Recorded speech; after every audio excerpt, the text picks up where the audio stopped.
Berlin, January 1943. A Gestapo headquarters office in the Prince Albrechtstrasse complex, nerve center of Nazi terror across occupied Europe. Sturmbannführer Heinrich Müller sat at his desk reviewing interrogation reports, methodically documenting another week of resistance suppression.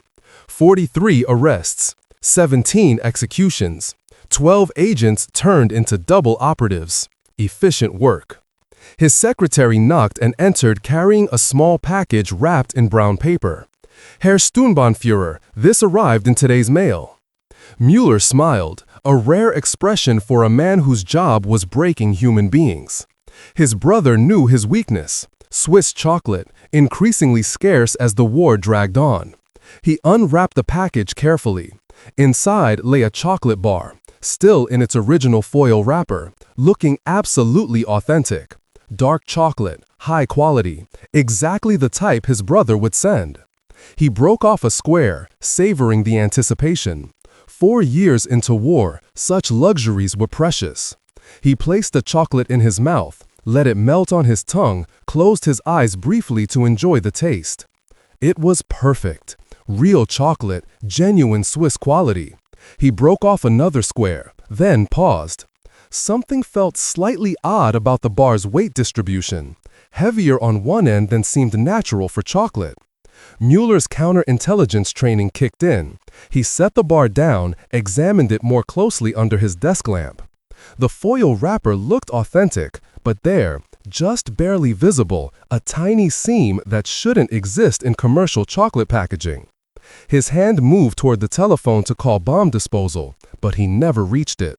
The pressure of breaking off those squares had triggered a time delay mechanism inside the chocolate bar.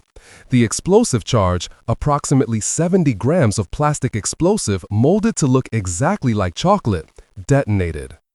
The blast killed Müller instantly and destroyed his entire office. The secretary in the outer room survived, but lost hearing in both ears.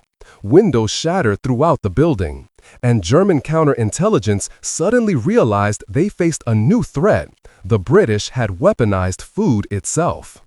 This is the story of the explosive chocolate bar, and how British engineers turned one of life's simple pleasures into a weapon that made German officers afraid to eat. Let's go back to 1941. Station 9, the Special Operations Executive's Weapons Development Facility, was creating disguised explosives to support sabotage operations across occupied Europe. They'd already weaponized briefcases, bicycles, and dead rats. But they needed something even more insidious, an explosive device disguised as something German officers would actively want to possess and bring into secure areas. Food was the perfect answer. Wartime rationing meant quality food, especially luxury items like chocolate, was scarce and valuable. German officers hoarded whatever they could obtain. A chocolate bar sent as a gift, purchased on the black market, or liberated from occupied territories wouldn't raise suspicions. It would be welcomed, coveted, brought into offices, homes, even command bunkers. Station 9's challenge was creating explosive chocolate that looked, felt, and even tasted authentic enough to fool even suspicious recipients.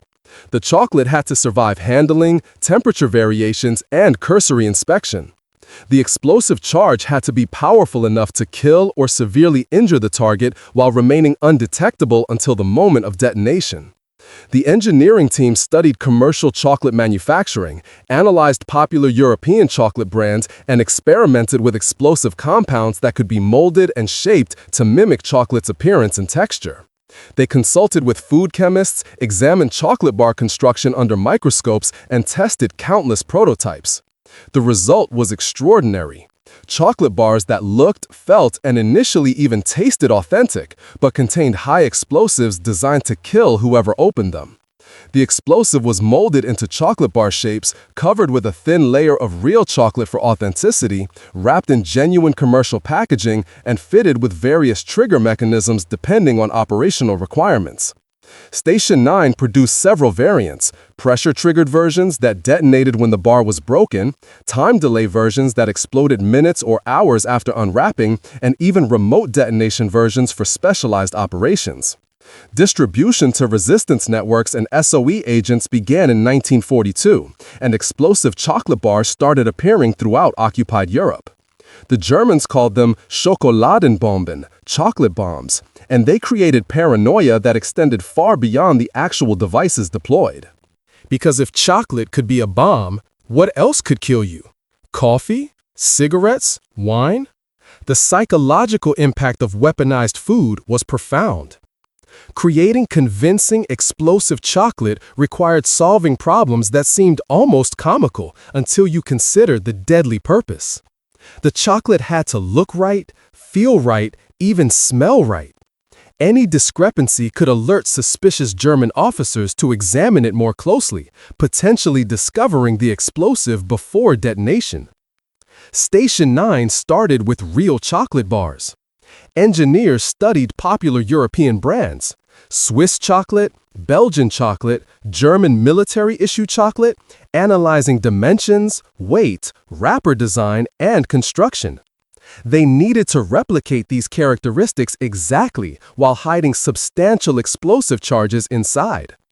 The core explosive was plastic explosive, typically composition C or similar materials. These compounds had crucial advantages. They could be molded into any shape, were relatively stable and safe to handle, and detonated reliably when triggered properly. Engineers molded the explosive into rectangular bars matching standard chocolate dimensions, approximately 10 centimeters long, 5 centimeters wide, and 1 centimeter thick. But gray-colored plastic explosive obviously didn't look like chocolate. Station 9's solution was coating the explosive core with a thin layer of real chocolate, about 2 to 3 millimeters thick, creating a shell that looked and tasted authentic. The chocolate coating served multiple purposes: visual authenticity, providing actual chocolate taste if someone sampled a small piece, and protecting the explosive from environmental exposure. The coating process was delicate. Real chocolate melts at body temperature, making it challenging to apply evenly over room temperature explosive. Engineers developed specialized techniques involving temperature-controlled facilities where the explosive cores were chilled while warm chocolate was applied in layers, building up the coating gradually to ensure even coverage without melting the explosive or leaving gaps. Weight distribution presented another challenge. Real chocolate bars have uniform density throughout. Explosive chocolate had denser explosive cores covered by lighter chocolate shells, creating uneven weight distribution that careful handling might detect. Station 9 engineers adjusted explosive density by incorporating lightweight fillers, non-reactive materials mixed into the explosive compound, bringing the overall weight closer to genuine chocolate. The wrapper was critical to deception. Station 9 acquired genuine chocolate wrappers from various manufacturers, sometimes through neutral countries, sometimes from captured German supplies. They carefully opened these wrappers, removed the real chocolate, inserted their explosive versions, and resealed the packaging using techniques that left minimal evidence of tampering. Some wrappers were printed from scratch using intelligence photographs of authentic packaging.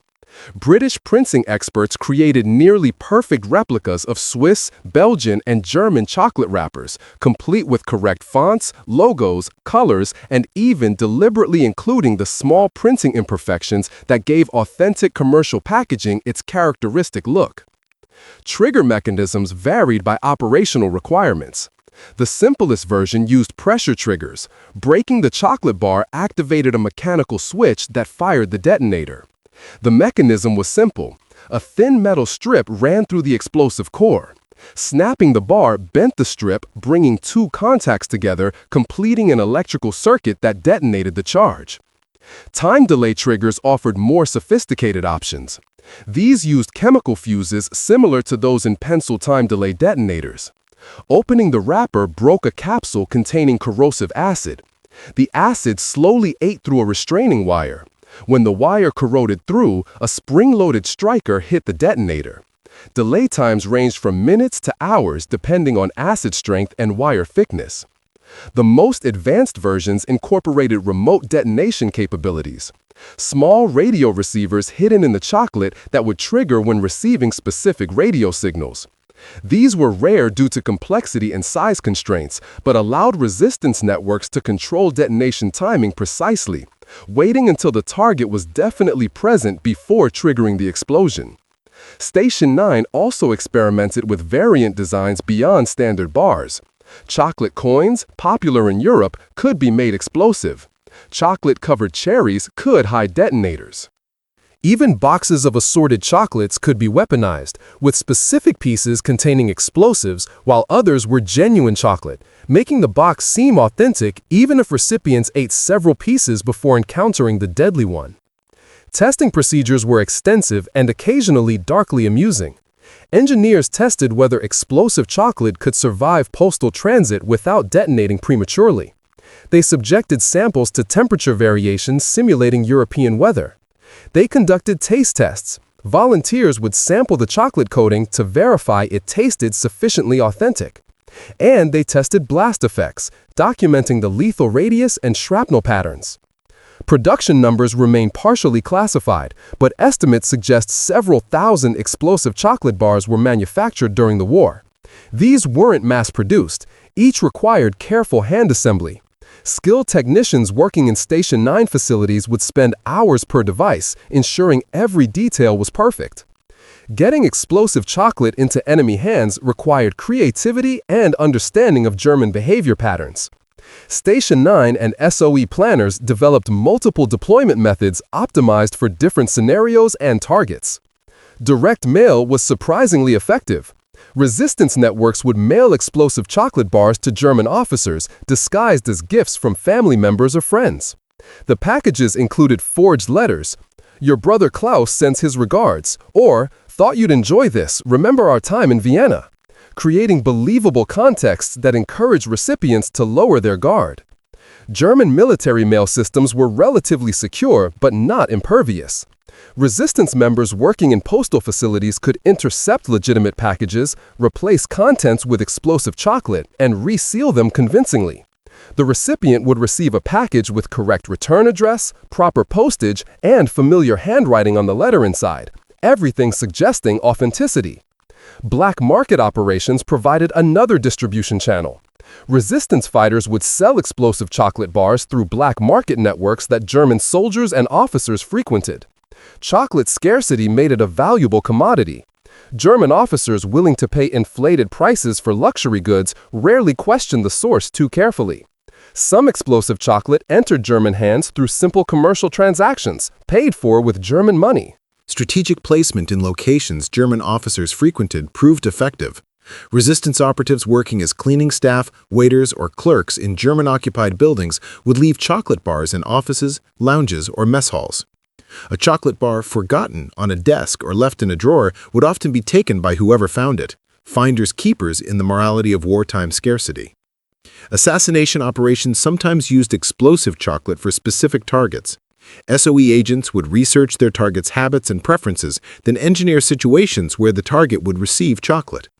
If intelligence indicated an officer loved chocolate, a resistance member might pose as a grateful citizen offering a gift, or a forged supply requisition might deliver explosive chocolate along with legitimate supplies.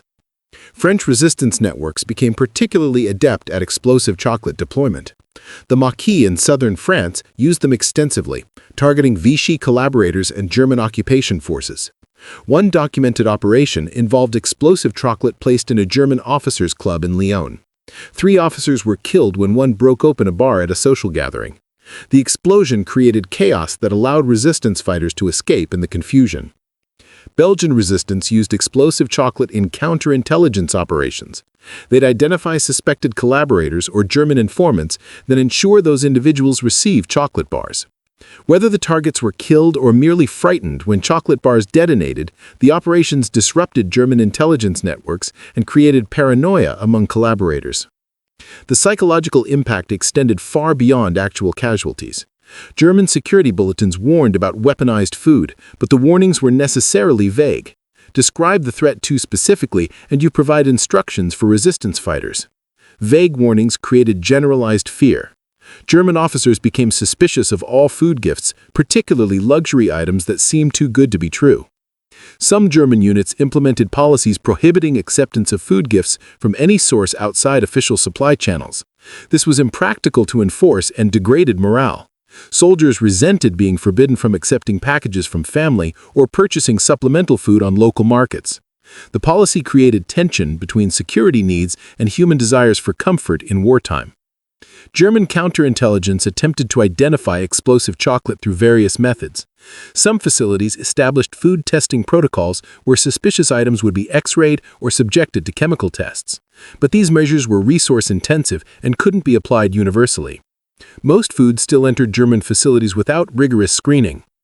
Bomb disposal teams occasionally discovered unexploded explosive chocolate, allowing German technical intelligence to analyze the construction. Their reports expressed grudging admiration for British ingenuity, while warning that the devices were difficult to detect and could be disguised as virtually any food product. This admission that effective countermeasures were nearly impossible amplified the psychological threat. Explosive chocolate had significant limitations that prevented it from being a universally effective weapon. The device's indiscriminate nature, environmental sensitivity, and potential for unintended casualties created operational and ethical challenges. Temperature was a constant problem. Real chocolate melts at approximately 30 to 32 degrees Celsius. In summer heat, or if left in direct sunlight, the chocolate coating would soften, potentially exposing the explosive core or causing the wrapper to stick unnaturally. Station 9 experimented with heat-resistant chocolate formulations, but couldn't fully overcome this limitation. Explosive chocolate deployed in Mediterranean climates during summer months often failed because the coating melted before reaching targets. Conversely, extreme cold made chocolate brittle and trigger mechanisms unreliable.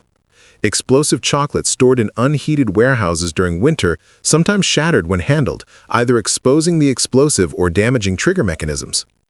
Chemical time delay fuses became unpredictable in freezing temperatures.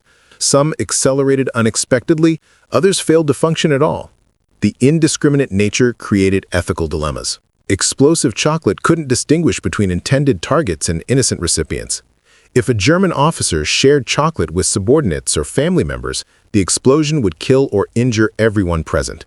Several documented incidents involved civilian casualties, family members killed when officers brought explosive chocolate home, or secretaries injured when officers' desk drawers exploded.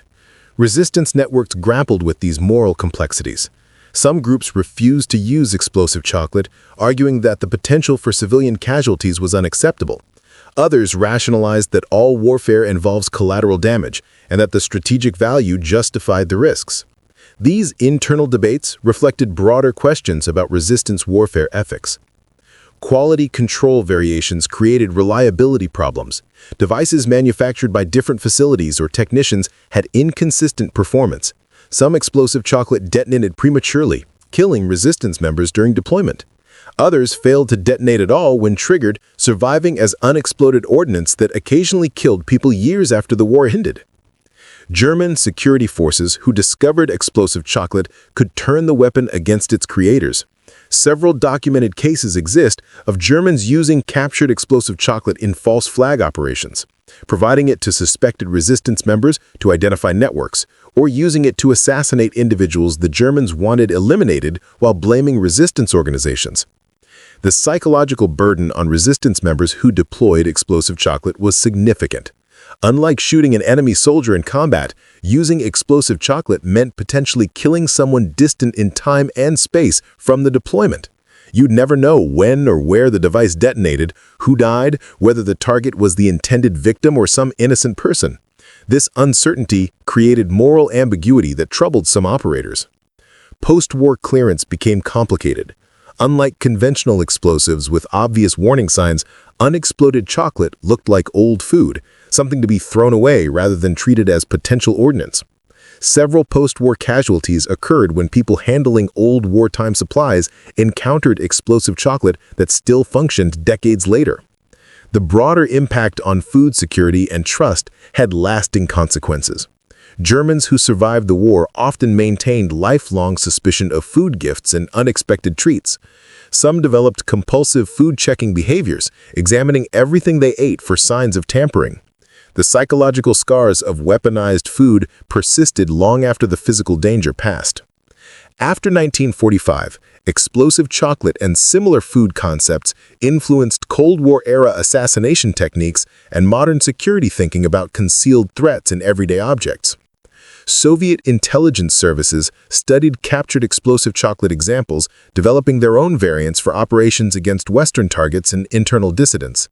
KGB technical services created explosive food items, including wine bottles, cigarette packs, and canned goods, building on British World War II innovations while incorporating more sophisticated trigger mechanisms and more powerful explosives. CIA technical services also explored food weaponized concepts during the 1950s to 1960s as part of Cold War assassination capabilities. Declassified documents reveal programs developing exploding cigars intended for Fidel Castro and poisoned food items for various targets. While these operations often failed or were never executed, they demonstrated that the principle of weaponizing food remained operationally relevant decades after World War II. Modern security services screening for terrorist threats must consider the explosive chocolate legacy. Airport security, embassy protection, and VIP security protocols all incorporate awareness that innocent-looking food items might conceal explosives or poisons. This creates challenging screening problems. You can't thoroughly inspect every food item without paralyzing security operations, but failing to inspect means accepting vulnerability to concealed threats. Contemporary explosive detection technology struggles with food-concealed explosives. X-ray machines can identify suspicious dense materials, but organic explosives mixed with organic food materials create ambiguous images difficult to interpret. Chemical sniffers detect explosive compounds, but food odors can mask or confuse the sensors. The detection challenges Station 9's chocolate bombs created remain largely unsolved even with modern technology. International law evolved partly in response to World War II concealed weapons, including explosive chocolate. Geneva Convention additional protocols address perfidy, deception that exploits enemy trust, though enforcing these provisions against state intelligence services conducting covert operations remains practically impossible. The explosive chocolate concept entered popular culture through spy fiction and thriller novels, usually with exaggerated capabilities. James Bond films featured similar gadgets, and spy novels incorporated weaponized food as plot devices. This fictional portrayal created public awareness of the threat while often misrepresenting the actual historical weapons' characteristics and limitations. Museum collections rarely display explosive chocolate examples due to security concerns about providing detailed information on construction methods. The Imperial War Museum holds several examples in secure storage, but displays only photographs and generic descriptions in public exhibits. The reluctance to fully document these weapons reflects ongoing concerns that detailed information could facilitate modern terrorist applications. Academic studies of World War II psychological warfare cite explosive chocolate as exemplifying weapons whose psychological impact exceeded their physical effectiveness. The actual number of German casualties from explosive chocolate was relatively small, perhaps dozens to low hundreds, but the fear it generated affected thousands of German personnel and degraded their quality of life throughout occupied territories. Counterterrorism training for government officials and high-risk individuals includes awareness of historical assassination methods, including weaponized food. Modern executives, diplomats, and political figures receive briefings on threats, ranging from explosive chocolate-type devices to sophisticated modern variants. The training emphasizes that threats can appear in innocent forms, requiring constant vigilance. Food safety regulations and packaging security standards were influenced partly by awareness of weaponized food risks. Tamper-evident packaging, security seals, and chain of custody documentation for food products all provide some protection against malicious contamination or substitution, though determined adversaries can defeat these measures with sufficient resources and expertise. The explosive chocolate bar never won battles or changed strategic outcomes. It killed relatively few people compared to conventional weapons. By quantitative measures, it was a minor footnote in World War II's vast arsenal. But its significance extended far beyond casualty statistics. Station 9's explosive chocolate represented psychological warfare at its most insidious. It transformed one of life's simple pleasures, chocolate, associated with comfort, luxury, celebration, into a potential death sentence. German officers couldn't enjoy gifts from family, couldn't accept small luxuries, couldn't relax even in supposedly secure areas. The constant low-level anxiety degraded morale and quality of life throughout the occupation forces. The weapon's brilliance lay in its perfect disguise. Unlike briefcase bombs or bicycle mines that required specific deployment scenarios, explosive chocolate entered German hands through normal channels. Gifts, purchases, discoveries. The Germans themselves brought it into their facilities, bypassing security measures designed to keep explosives out. The enemy became unwitting accomplice in their own potential destruction. For resistance networks, explosive chocolate provided a weapon they could actually deploy without extensive training or resources. You didn't need combat skills to mail a package or leave a chocolate bar on a desk. Ordinary people with minimal technical knowledge could participate in sabotage operations, broadening resistance beyond specialized operatives to include anyone with access to German-occupied spaces. The moral complexity of weaponized food continues to provoke debate. Was it justified to create weapons that couldn't distinguish between combatants and civilians, that killed through deception and betrayal of basic human trust? The answer depends on your ethical framework and whether you believe existential warfare against Nazi Germany justified any effective means.